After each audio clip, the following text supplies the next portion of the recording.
ઐતિહાસિક પાટણના 1279માં સ્થાપના દિવસની ઉજવણી પ્રસંગે રવિવારે પાટણ નગરપાલિકા અને અખિલ ગુજરાત રાજપૂત સમાજના સહિત વિવિધ સમાજો, ધાર્મિક, શૈક્ષણિક અને સેવાભાવી સંસ્થાઓ મંડળોના ઉપક્રમે શહેર નગર દેવી કાલિકા માતાજીની આરતી સાથે આશીર્વાદ મેળવી ભવ્ય શોભાયાત્રા પ્રસ્થાન કર્યું હતું. આ શોભાયાત્રામાં રાજવી પરિવારના રાજવીઓ અને પાલિકા પ્રમુખ સહિત પરિવાર બગીમાં બિરાજમાન થયા હતા. તો શોભાયાત્રામાં કેબિનેટ મંત્રી બળવંતસિંહ રાજપૂત ખાસ ઉપસ્થિત રહ્યા હતા. આ શોભાયાત્રામાં આગેવાનો, પદાધિકારીઓ જોડાઈ શોભાયાત્રાની શોભા વધારી હતી.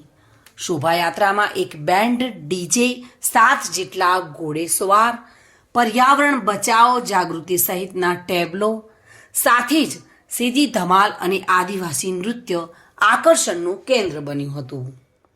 આ શોભાયાત્રા કાલિકા માતાજીના મંદિરથી પ્રસ્થાન પામી રતનપોળ, 3 દરવાજા, હિંગળા ચાચર થઈ બગવાડા ખાતે સંપન્ન થઈ હતી.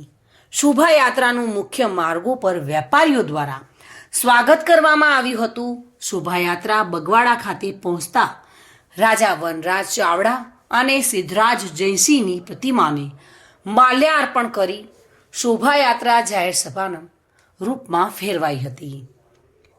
આ પ્રસંગે કેબિનેટ મંત્રી બળવંતસિંહ રાજપૂતે જણાવ્યું હતું કે જેમ ઇતિહાસની ભવ્યતા ભૂલાઈ ન જાય તે પ્રકારનું કામ ક્ષત્રિય સમાજે કર્યું છે.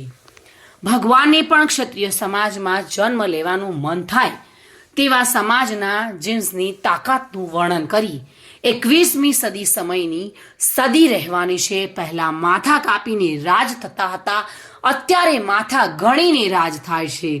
ક્ષત્રિય સમાજના ઇતિહાસને ટકાવી રાખવા કટિબદ્ધતા સાથે દરેકે ચિંતા કરવી જોઈએ તેમ જણાવી પાટણ સ્થાપના દિવસની શુભેચ્છાઓ પાઠવી હતી. Reena Parmar, today news, Gujarati.